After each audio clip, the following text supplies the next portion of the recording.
tanya dulu, kemarin sampai mana belajarnya? Sampai Pancasila.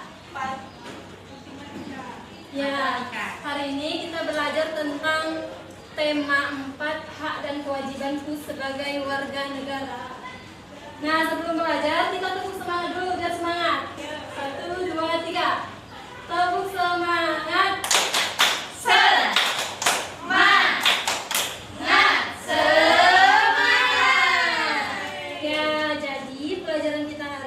Tentang hak dan kewajibanku sebagai warga negara. Nah, Ibu mau tanya dulu, kenapa kalau ada hak pasti ada kewajiban? Nggak tahu, Bu.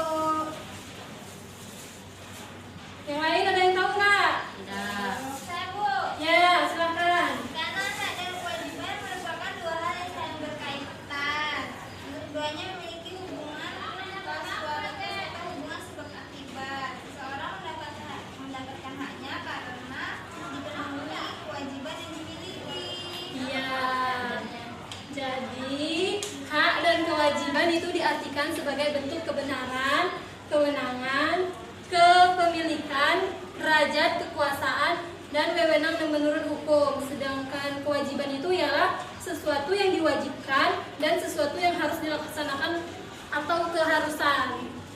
Nah, siapa yang mau maju ke depan? Apa itu contoh hak sebagai warga negara? Saya, Bu. Ya, silakan Nak Lepi. Baca semua, Bu, ya. Ya. Contoh hak sebagai warga negara: 1. Jaminan perlindungan dan kepastian hukum yang adil. 2. Hak untuk diakui sebagai pribadi di hadapan hukum. 3.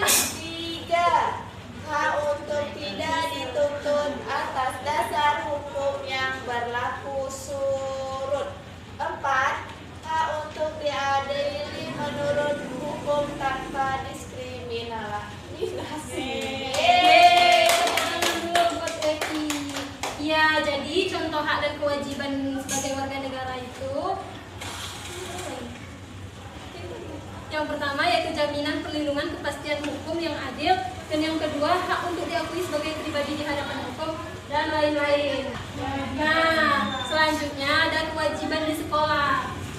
Kewajiban di sekolah itu mengikuti pelajaran sesuai dengan etika dan peraturan yang berlaku, menghormati setiap komponen sekolah, baik sesama murid, pengurus sekolah, penjual di kantin, dan guru. Nah, ada yang tahu tidak contoh hak dan kewajiban di sekolah itu seperti apa? Tahu? Ya. Hak menggunakan fasilitas sekolah seperti menggunakan kursi. Ya, benar sekali. Tepuk tangan buat temannya.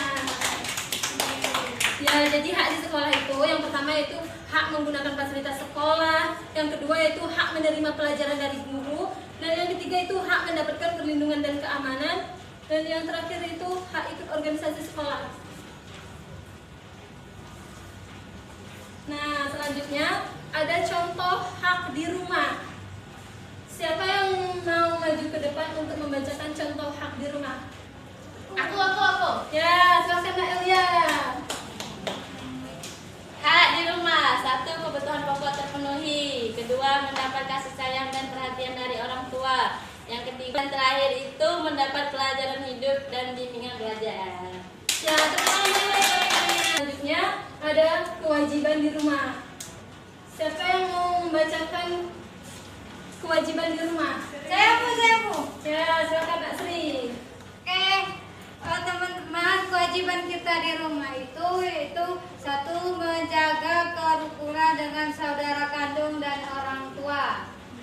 Kedua, membantu orang tua membersihkan rumah. Ketiga, mengerjakan PR. Jadi kewajiban di rumah itu yang pertama menjaga kerukunan dengan saudara kandung dan orang tua. Yang kedua, membantu orang tua membersihkan rumah, misalnya mencuci piring, Menyapu, dan lain-lain. Jadi itulah pelajaran kita hari ini. Sebelum kita pulang, Ibu mau minta salah satu dari kalian untuk membacakan kesimpulan pelajaran kita hari ini ke depan. Elia, Bu. Wira, Bu, maju. Wira.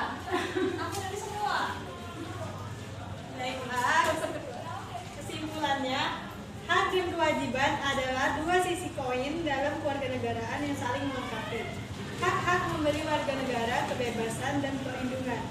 Sedangkan kewajiban mendorong partisipasi aktif dan tanggung jawab terhadap masyarakat dan negara, Bu. Baik, tepuk tangan dulu buat Mira. Ya, jadi kesimpulan kita hari ini yaitu tentang hak dan kewajiban adalah dua sisi poin dalam kewarganegaraan yang saling melengkapi. Sedangkan kewajiban mendorong partisipasi aktif dan tanggung jawab terhadap masyarakat dan negara.